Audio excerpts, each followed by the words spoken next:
Looking for clarity and confidence when it comes to decision making for your business? You've come to the right place. You're now listening to the Atomic Business Coaching Podcast. What's going on, Adam? What are you drinking there? What do you got in that cup? Warm everything today. I'm freezing. I know, it's cold outside. It's cold. A lot of blizzards happening across this country right now. You know, Buffalo got hit so hard, they postponed the Bills game. That's crazy. It's a crazy time of year, but it just feels like all of a sudden it got so cold so fast. Mm-hmm. So how are things going this week for you? Awesome. You? Awesome. Yeah, good.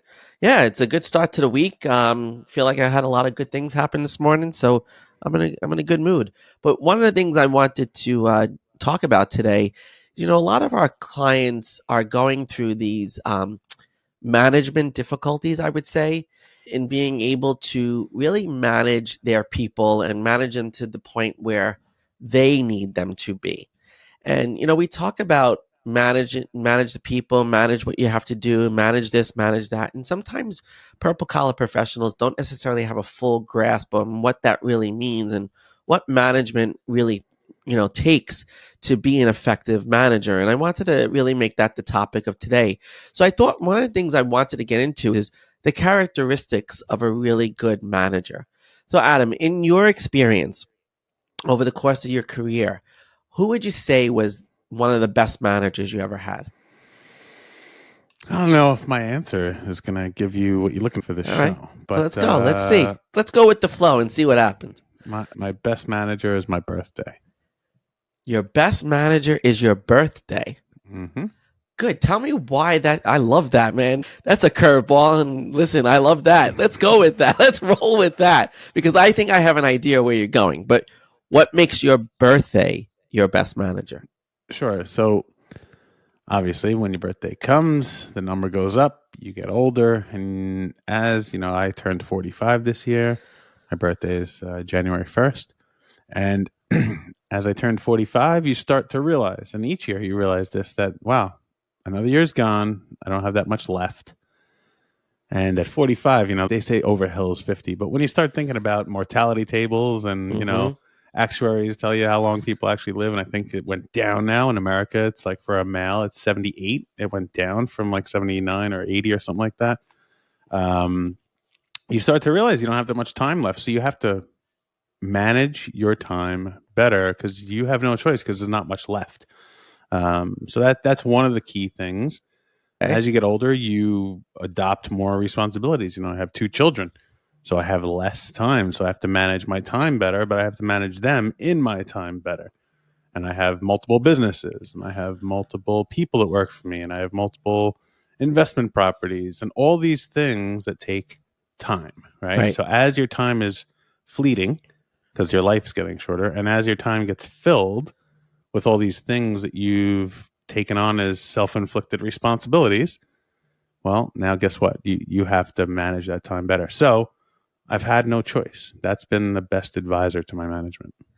Wow, thanks for the depressing element of we're gonna die soon and all of that. That was not where I expected this to go. Well, I do own a life insurance company. So yes, well, you do.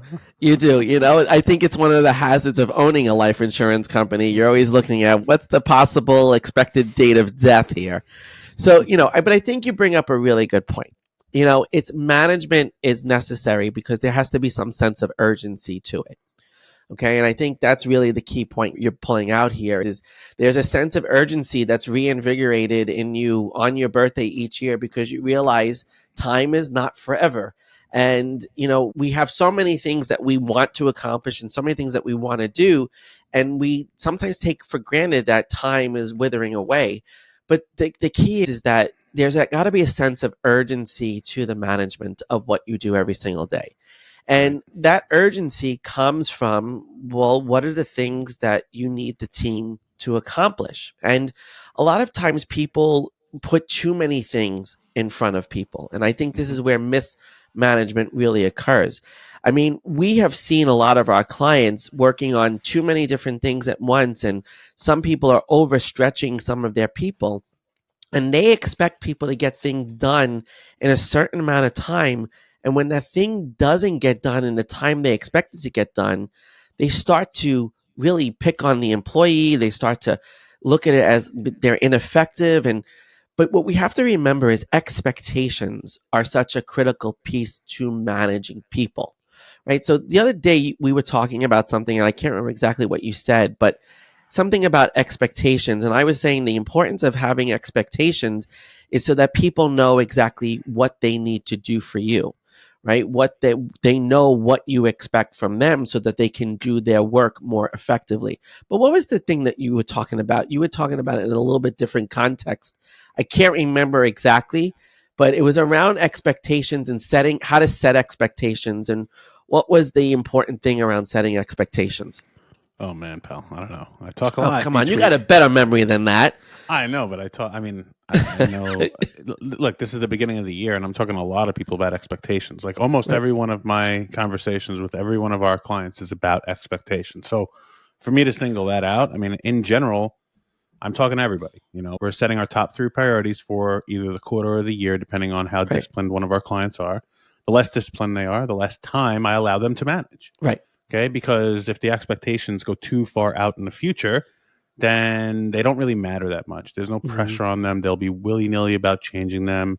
There's no sense of urgency, as you're saying. There's no pressure. And it's funny, the less disciplined you are, the better you handle pressure, right? True. The more disciplined you are, you don't need the pressure because you're so disciplined. So, expectations has been a part of almost every conversation over these past few weeks in the beginning of the year. And it's such an important and resetting the table at the beginning of the year and looking what the priorities are, especially for the first quarter. I think that has to transcend to your employees too. We work with a lot of owners, and we're working at the top level with the owner. We don't get to work with the employees at that level. But one of the things that's really important is when you're working on what your priorities are as the owner of your business, you have to make sure to communicate what those priorities are to your team, so that they can manage their own expectations of what they need to do to support those priorities. And if you don't have those conversations, a lot of times that's where mismanagement comes in. Is one of the keys that I wanted to talk about is communication, right? Mm-hmm. As a manager, most managers that stink have terrible communication skills. They don't know how to communicate, or they're not sure what to filter to their team. Like, what does their team need to know? And I've worked in a lot of different, capacities over my time in healthcare. And I think transparency is always the best form of communication. Tell them as much as you can tell them about what they need to know. There's certain things that you can filter, but the key is you need to give them everything that they need to do their job, to accomplish their part of the priority, right? And everybody has to know their place. And I think that's one of the things that oftentimes people forget to communicate to an employee is where they fit into the bigger picture, especially on a specific priority or a specific project. So, Adam, what is some of the things that, we work with an architect in particular, and his is very project management, very project oriented, and everybody has their place. But what are some of the expectations that have to come with staying in your place and staying in the lines that you need to be in to get the job done? So wait, rephrase the question. Is it about them or about their team? About their team. So give it to me once again. Maybe I'm not Okay, understanding the question. So the question is, what are ways to create expectations on how to stay in your role Gotcha. Okay. on the team? So how to create expectations for others so you could stay in your role? How to create expectations for your team, for the member of your team, so your employee. You tell me. Maybe I'm lost in this conversation. Okay. Sorry. So that's okay. So the expectations, when you give somebody a task to do, or they're in a specific role, a lot of times people may cross over and try to do something else that's outside of their role. So what is one way that we can set expectations for people to, first of all, stay in their lane? Oh, well, that's the job of the manager. Right. Right. The job of the manager is to look and see, because look, if you look up the definition, I looked at it when we were talking here. Maybe that's why I got distracted, but I looked it up and it says, it's funny how you have like the Google definition, the Oxford definition, the Webster, but this one just says management, right? Is the process of dealing with or controlling things or people. The process of dealing with or controlling things or people. And that's what you're saying is these people are out of control because they're going off on their own, doing their own thing, and they're not in control. So someone needs to manage them, control them, bring them back. Think about a herd. I was watching Yellowstone over the weekend because the freaking NFL made me get Peacock so I could watch the football game. So I'm like, I might as well use this subscription, and now I'm watching Yellowstone. But they have cowboys on Yellowstone, right? Cowboys are basically the managers of the herd. Correct. Okay. And they have to keep them where they have to go, drive them to the next pasture, bring them back to the ranch, put them on the trucks to be sold and everything else. They are cowboys are managing that herd that has no clue where it's going to go. The herd doesn't really know the expectation except I have to eat and I have to move. Right. The manager knows, well, here's where I'm going to drive them to. Correct. So what many people think is you can write an SOP, you can write a job description, and that's good. They're all set to go, and now they're going to understand it. No, that's just the beginning. So they have a direction. Right. Then you actually have to go in and manage, those expectations that are on the standard operating procedure, that are in the metrics that you've given to them to value and show success. And it's like, okay, let me bring you back here so you understand what went right, what went wrong, and what you need help with. Absolutely. And that's exactly the perfect answer to my question, because it's about, you can't just have the SOP. You can't just have what that standard operating procedure is for that specific thing. You have to make sure that your person or your team member or your employee understands what their role is in fulfilling that part of the SOP. Because you can have an SOP, but you can have 4 different people that are needed for that SOP in order to make that SOP complete and finished. Is everybody has to understand their place. And that comes through job description. And that's the point I was trying to drive to, is that you can't expect people to do a task or work on a project or do a thing if you don't have clear job descriptions, clear roles and responsibilities for each of your team. And oftentimes, a lot of solopreneurs specifically, they don't have job descriptions laid out for what that person is going to do. They oftentimes will hire somebody to do a specific thing, and then when something else comes about, they'll ask that person to do that as well. And I would argue actually I'm seeing differently. I agree with what you're saying. What you're saying is 100% right. Right? That many people aren't doing that. But the people who are doing that, they're not writing a very specific job description. It's so vague that the person who's being hired thinks they're a jack of all trades, master of none. Correct. And that's an issue, is they're not specialized and you're supposed to be doing this. They're like, well, you're going to do a little of that, a little of this, because most newer businesses, what they're trying to do is get the most out of every dollar. They're like, okay, I'm going to hire this person, and yes, they're going to answer my email, but then I'm also going to have them post to social media, and oh yeah, I need this thing created. Let's have them do that. And oh, you know what else I could have them do? Let me have them show up here. Let me have them do this onboarding part. And like, wait, what's my job role? Like, what am I supposed to do? So then they can wander like the cow does. They're like, hey, you just got to eat grass. There's grass over there. Right. Let me go over there and eat grass. And then they're outside of the bounds of where you want them to be. You have to go over there and manage them and say, oh no, I wanted you to be over here. Right. But the problem that I'm seeing is so many of our newer business owners, right? And what I mean is you have under 10 employees. You've probably reached 500 to a million, 500,000 to $1 million. You're paying yourself, but you're really not. The business isn't super profitable after you pay yourself. And you're still new, whether that's 10 years or 10 months. That's just where you're at in the business. Right. And everybody has to do a little bit of everything. So you don't yet have that. Now, what I would advocate for is when you have employee number 1 should be a specialist. They should be the CEO of whatever you're giving them. If you're going to hire an assistant, they should be the CEO of your email and your inbox and your calendar. That's it. Not the marketing, not like creating these other things over here, not answering to somebody else who's not their boss. Just like, here you go. The assistant says your day has been assisted. And that's all they should do. Nothing else. Right. And when you start adding in all these other roles and responsibilities, they get lost. They get off track. And then you get frustrated because you're like, well, I wanted you to do the calendar. Yeah, but you asked me to do 6 other things. Of course I can't do the thing you told me to do. Right. Wait, what do you want me to do today? Right. And then you get into what's called micromanagement. Exactly. And that's where it's ineffective is when you have to realize that the job description that you write for the employee and the things that you want that employee to do is more about you staying in line and managing that person according to that than That's why I letting was them confused right and letting them go when you off asked and me for it. wander. Right. Yeah, I was confused because I'm like, to see the way I look at management, there's not so much so I can have the employee stay in line. It's more so I can stay in line. Correct. It's like, all right, they're handled over there. I don't have to touch it now. And stay out of their way, let them do their job, check in, make sure they have all the resources they need to do their job, make sure they're showing up on time and doing what they said they were going to do. And that's it. Resources, show up on time, do what you said you're going to do. Fantastic. I don't need above and beyond. I Correct. just need that. Correct. That's all I need so I can come over here and stay in my lane and out of yours.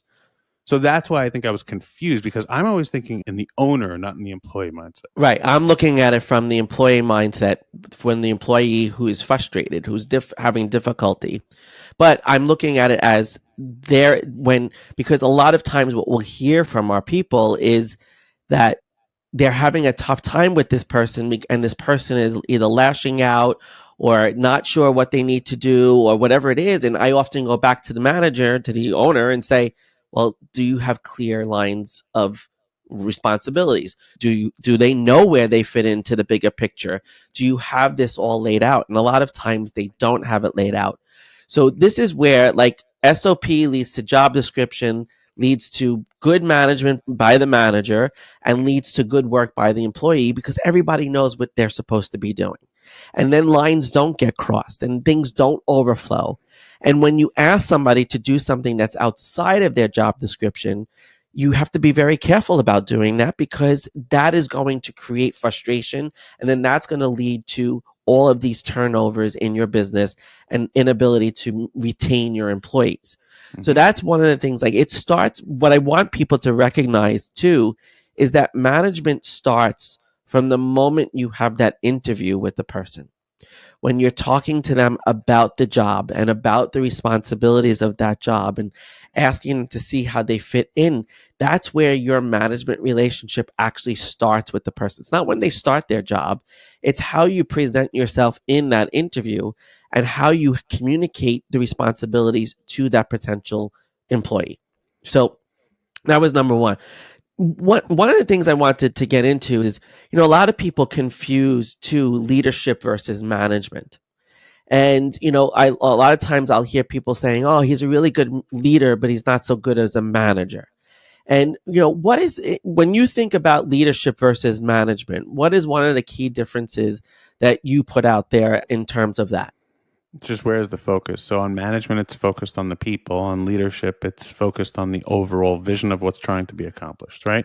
When you're managing, you cannot be a very good leader and a very good manager simultaneously.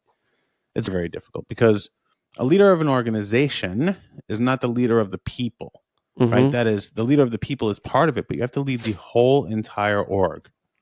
Okay. A manager just says, okay, these are the tasks of what you have to do today.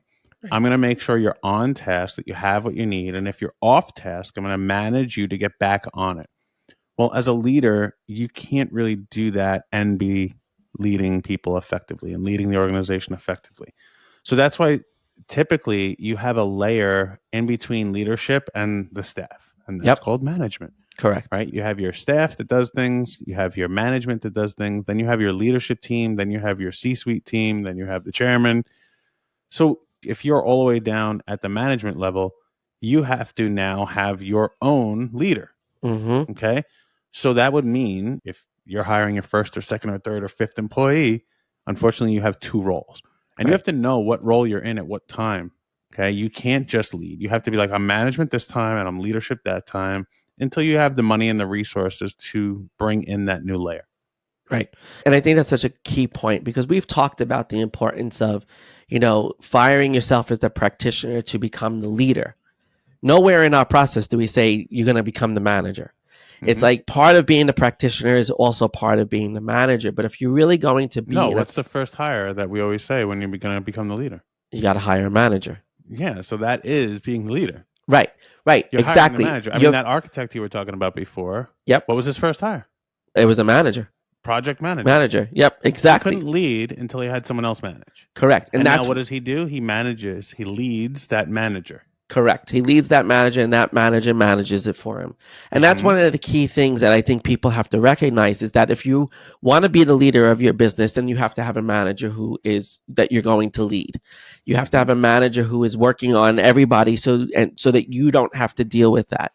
Well, not everybody. The Well, specific area you want managed. correct.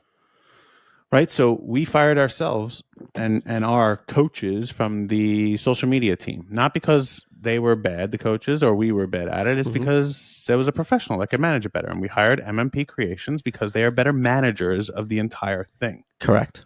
Right. And now guess what? We went not from being the manager, we went down a level. Yeah, now we did. we're inside of it doing what we're told. Correct. We do that and then we walk away. But that's Right. it.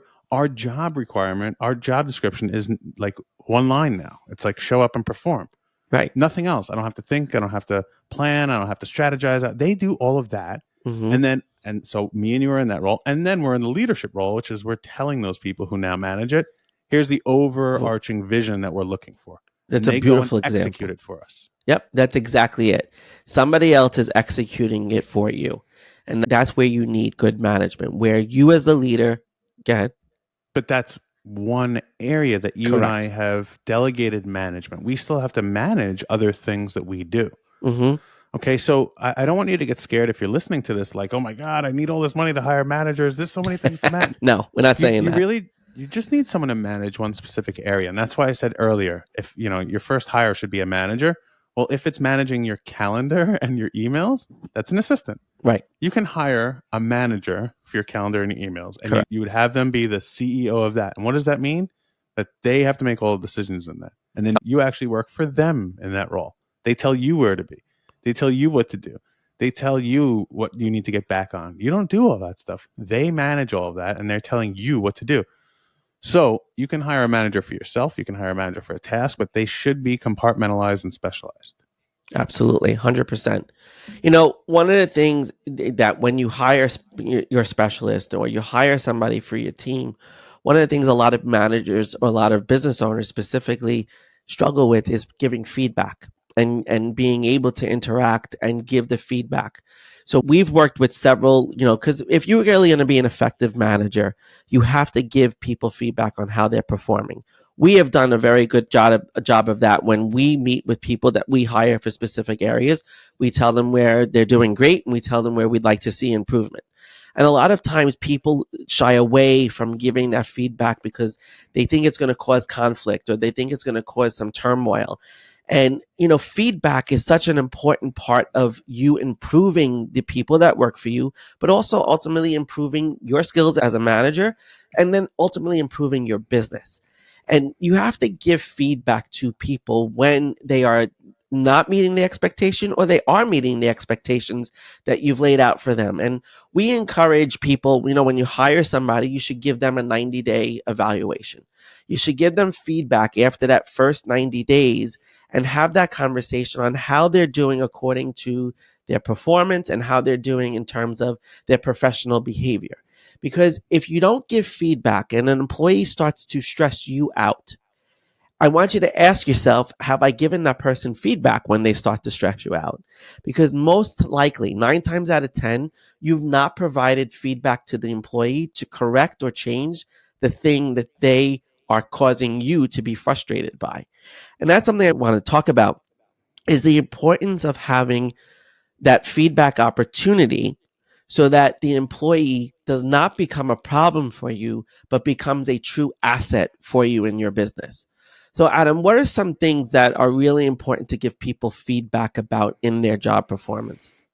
All right. So first I would say, again, people who are listening to this, the 90 days is nice, right? It's a good corporate structure, but you're not in a corporate structure. And you should not wait 90 days, I don't believe, as a newer business to start doing reviews. They should be much more often.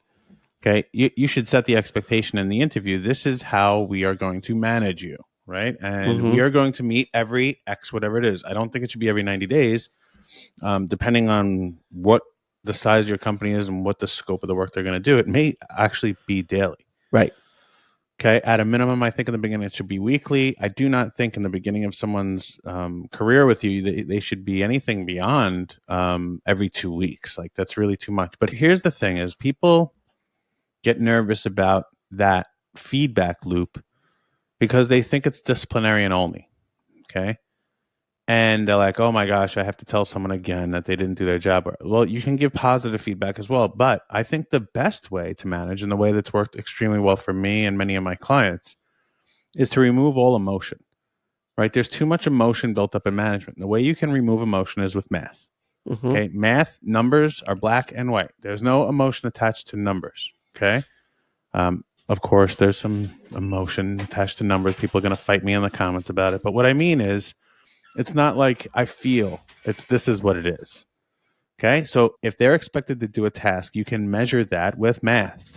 Mm-hmm. It's like, this is how many of the thing I needed to do. We had a meeting today with one of our companies, and we had the chief operating officer giving us a report on their sales staff. And we were literally sitting there. I have it right in front of me over here somewhere. We were literally sitting there. Oh, here it is. I literally have it today. Sloppy ass handwriting. I can see this. Are you sure you weren't a physician in a prior life? But we were talking about how many contacts, how many appointments, how many follow-ups, how many closes. And they were averaging 26 contacts, 4 appointments, 2 closes. They didn't have a metric for follow-ups. Right. Okay. So what they were saying is, all right, let's add that in to our report that we have. Make sure we're counting of those 26 contacts, how many follow-ups do we have? But then what the numbers advised us to is their ratios, right? They're a 15% appointment setting closing, meaning if they have 26 contacts, they make 4 appointments. Correct. Of those appointments, they had a 50% close ratio. So they needed to hit a certain number that we now know they need 120 leads to hit this number of these 9 new clients they need. Right. Okay, so now there's a new expectation that's set. So the next meeting, this woman is going to be able to ask her staff, did you set this many appointments? And if they said yes, great. If they said no, why? Right. What did we not supply you with? What are the resources that are missing? Not a blame game. Correct. It's what do we need? Right. And then the opposite is, well, you asked me to hit 9, I actually hit 22. Like how? Let's improve the whole group. Right. So using math and everything, people are like, but I can't measure this or that. You can measure everything. I was talking to somebody else's, we changed their metric because they had someone doing something for an hour, 60 minutes. Mm-hmm. And they wanted to know, did they do this for an hour each day? And I said, who cares? Because it may take me 20 minutes to do what they do in an hour. And it may take that next person 2 hours. Right. We care about the outcome. Right. So let's understand the outcome. Okay. Here's the outcome we're expecting you to do. And it was a task that had to be done. It wasn't like a sale or anything else. It was like, you have to do this thing. And then you can start measuring, did you get it done? Great. How long did it take? Right. Now that math can inform the entire team of the average time it should take. And then you can pull out your all-stars from that and pull out your weak links from that. But math is the best manager, and that's really what you should be doing, is looking each week and saying, here are the metrics of this thing or that thing. And it's all a number to together talk to without any emotion and just like, here's what it is. Okay, it is what it is. Right. Now what are we going to do about it? Correct. I think that's a brilliant point. Math is the best way to manage people, to have that measurability. I talk about 90-day evaluations because I've been in corporate for so long, but you're 100% right too. You have to meet with people regularly, and whatever that cadence is, whether it's daily, weekly, every other week, but you need to be in constant communication with the people that you supervise. And when you're supervising, you have to have the metrics set up for them so that they know what they should be doing in their role. Because it was very clear with this sales team this morning, it was very clear on looking back now at what they had done to say, okay, this is what we need to do going forward. And there was no emotion in the conversation. Whereas previously, when we've met with them, there would have been much more emotion. There would have been more blame. It would have been a worse situation. And you're 100% right. Stick to the facts. Stick to the math. The math provides the best facts. And I always have said to people that you don't have to have difficult conversations. You just have to have a conversation where you're talking factually, where you're not talking about things that don't make any sense. You're not talking like when you tell somebody, oh, you didn't show up this day, you didn't show up this one time. Well, when was that? What was the date? What was the time? What was happening? What was the day of the week even? If you don't provide data and facts to your people, you can't manage them effectively. And that's the point we wanted to get to today, is have those metrics. You start with those metrics in your SOPs, because you might be writing a procedure on how to do something, but the how to do something is to get you to a specific goal, to get you to a specific measurement, to get you to a specific outcome. And when you have all of that set up, it makes it very easy to manage people. And you can determine the cadence for which you manage those individuals. One person might need to be managed every day, and some may not be, maybe only need twice a month, where you have to sit down and have a conversation. And like Adam said too before, I think it's a very important point that shouldn't be missed. This is not supposed to be disciplinary. Right? A lot of people who come from a corporate world and a corporate environment and then start these jobs and start these businesses and hired employees are so used to these kind of conversations being disciplinary. And they're not meant to be disciplinary. They are really opportunities to improve the business, opportunities to improve the individual, and the opportunities to improve yourself as the manager of all of those people. And that's what you have to see them as. And if you remove the emotion from that equation, you're going to have a great conversation with everybody. Well, that's the thing. It's, even in that meeting this morning, we went back to the chief operating officer, and as their consultants, we were saying, great, what resources do you not have right now that could help the team do better? Correct. And they gave us the answers to that.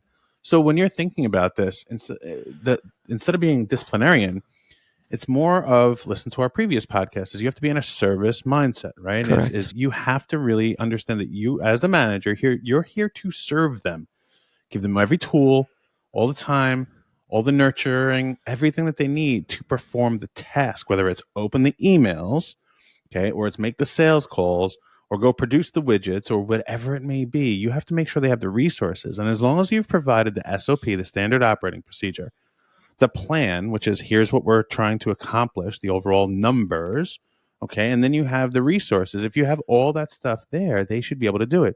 If they're not, it's because your management is lacking. And as Tom started this, it may be the communication. Right. Okay, so this is management 101 we're talking about. Yep. But you have to think of this as, it's not as people who listen to this podcast.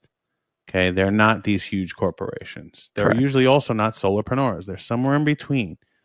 And management is a piece of what you do that has to fit into a time frame of the day, not what you do all day long. Mm-hmm. Okay, and not just relying on a standard operating procedure to do it for you. Correct. Yep. You definitely have to communicate all of that. So on that note, I think that's a great place for us to wrap up. So I hope that you got something out of this today. If you have any questions, always feel free to reach out to us. You can message us at info@atomicbusinesscoaching.com. You could send us a DM on Instagram at Atomic Business Coaching. We want to help you. We're here to help you. We're here to serve you. We're here to help you succeed in your businesses. We know that not everybody will have the opportunity to work with us, but we're here to help make success your business.